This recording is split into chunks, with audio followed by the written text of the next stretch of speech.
So, $110 billion US arms sales to Saudi Arabia, that is a big thing.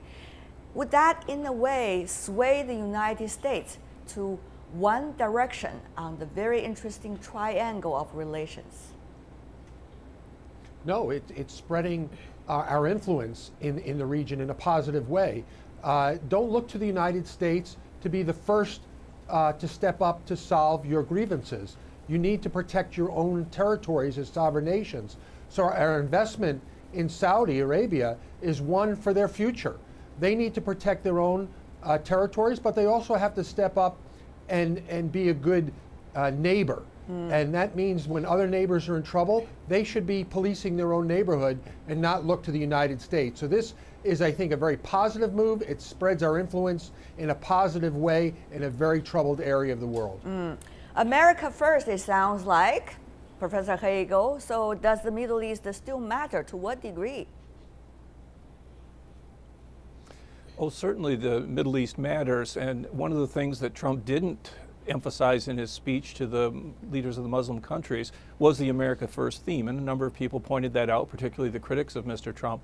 But again, as Mr. Blakeman was indicating, that in the Middle East, the United States can't solve those problems. Those problems have to be solved with intense participation from the people in the region. But the United States has already decided to move the embassy in Israel from Jerusalem for Tel Aviv. Some say this is already quite a show of attitude. Others disagree. Professor Hagle, what do you think? Well, we have to, I sound sometimes like a broken record to my friends, but I often talk about how we have to wait and see, that we've got a presidency that's very early on. We're only 4 months in at this point. And so President Trump has to see what's going on, make his deals with people. His speeches are going to be somewhat ambiguous, as was indicated in the earlier report, but he'll be making deals with the individual countries in ones or twos or threes perhaps, and then we'll see what happens in terms of making any kind of progress. Mr. Blakeman, making deals, is that the logic of the Middle East? It should be, because a deal is only as good as the parties that make the deals in honoring the deals themselves. So agreements are what brings people together. It's not at the butt of a gun, it's at the graciousness of sitting table to table and extending hands to each other. So this is a very positive step. The president is sowing seeds of peace. Whether those come to fruition and we're able to reap the benefits of that, it really is on the parties. $110 billion US seeds of peace, in fact. Ms. He, what do you make of this trip? Is that successful so far from your perspective? Well, I think maybe it's quite successful. I think at least beneficial for both sides. From perspective of the United States, of course, this is such a big deal, and that will help a lot for the job creation back at home, and also do very good benefit for those military industry in U.S. But for the Saudi, I think that's also most welcome thing, even though Saudi needs to pay a big check. But for Saudi, through this trip given by the President Trump, that makes Saudi once again becoming very strongest ally for the U.S. and also set up its leading status in the whole Middle East. Look about those 3 summits has been taken place. One summit is U.S. and Saudi, so make Saudi as the core, and another summit is the U.S. and with the GCC, that's the Gulf Cooperation Council, also led by the Saudi. So that's the second circling. Also, Saudi is in the middle, and the third bigger circling is this Arab Islamic summit, summit with U.S. and Saudi invited as many as 55 countries all over to the Riyadh, and then had a meeting with the U.S. So once again, that is 3 circling. You see, 1 and 1. So everyone is bigger than the original one, but all as take the Saudi as the center. So this is the thing very much wanted by the Saudi. So I think to a great beneficial for the Saudi as well. Well, do what you can, right? If you got cash, pay the cash. If you got partnership, build a partnership and strategy. Mr. Blakeman, I see you're smiling at this point. But what about to Israel? I mean, the longtime ally of the United States, besides earlier the Israeli Prime Minister's visit to the U.S., U.S. certainly gives some gifts. So what about this time? Only baby steps? Well, it's really, again, up to the parties. It's not for the United States to dictate, as what happened under Barack Obama. He insisted upon the Israelis and other interested parties in doing what the United States wanted to be done. That's not the way peace is brought to the table. The parties themselves have to make the peace. We can certainly be helpful, but we're not fair dealers. The United States cannot pretend to be anymore. Our ally and our most vested partner is Israel. And yes, we can be helpful, but we have to be honest. Right. And we stand with Israel above any other nation in that region. It seems to be testing the water this time, Professor Hagle, what President Trump is doing right now. Feel the temperature and the pulse, as the Chinese medicine would say. But eventually, do you think he has a vision for what is going on in the Middle East and the U.S., rather, its strategy toward the region? Any sign? You know, I think that's hard to say. To a certain extent, President Trump is still learning about a lot of foreign matters. Certainly as an international businessman, he had a certain perspective of international relations, but it's quite different when you're the president, especially the president of the United States. And so he has to learn sort of the dynamic that's involved in the deal making that's trying to occur. But I do think that he has in mind some way to make a deal to bring people together. That's basically his strength. On the other hand, as both President Trump has indicated and Mr. Blakeman also reiterated, the idea that we can't force this on people. And that was one of the things that critics of President Obama said, that we tried to force our policies on people and sort of our vision. And that's not necessarily what we can do. And President Trump has come back and said, well, look, Israel is our strongest partner, but we have an open hand to other people as well. And that's one of the things that he emphasized in his speech to the leaders of the Muslim countries. So, Ms. He, is the United States, with President Trump as the president, also going back, apparently, to what it originally was like 4 years ago or 5 years ago about the Middle East, about Saudi relationship, maybe different from the Obama administration, at least at the end of it. And also, but what about the Israeli relations and also Palestinians?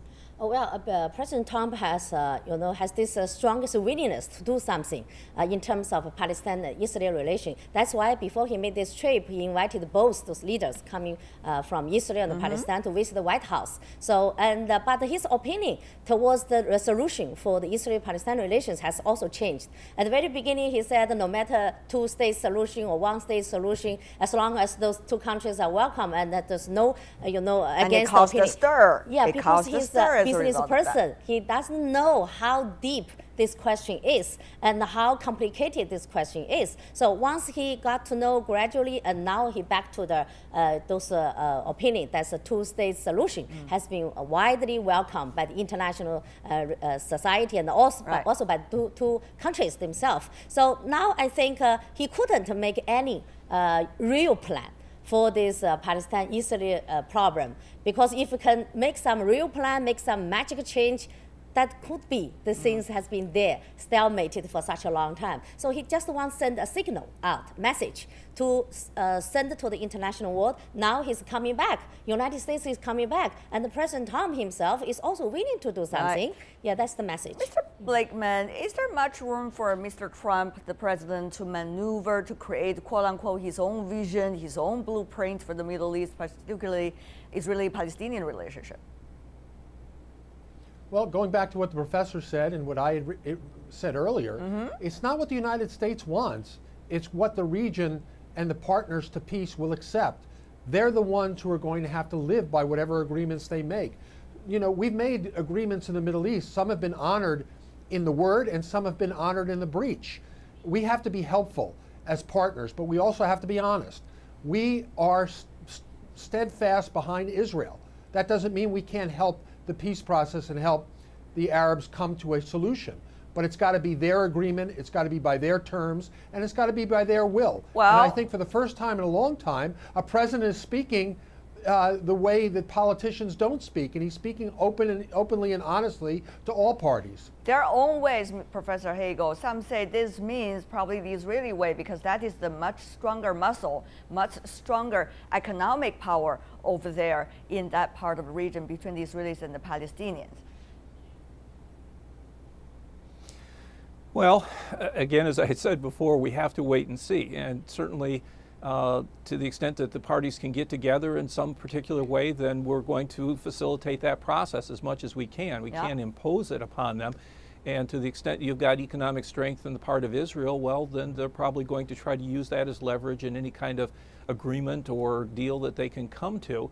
But on the other hand, both parties have their sort of sticking points, and maybe that's something that the United States can help with. We'll have to wait and see. Well, if all of these questions could be answered with, let's just wait and see. What about another question? Let me ask you both gentlemen from the U.S. What about domestically speaking, when it comes to domestic politics? Of course, President Trump has not really enjoyed the last few weeks, to say the least, in Washington before he traveled to the Middle East.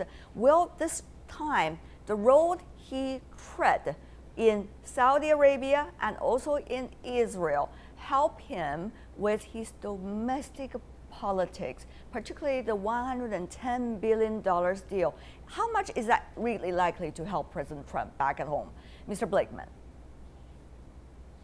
Well, it'll help a lot if the president has a successful journey to 5 nations, all diverse in scope and topic, and he comes home and the trip is widely seen as a success. It has to help him domestically. But, you know, the problems don't end when the president steps back on the soil. They begin again for him. So the question is the Donald Trump we've seen internationally going to be the Donald Trump we see now domestically? Because his demeanor, his speeches that he gave were very, very presidential, and a huge departure from what we've seen domestically.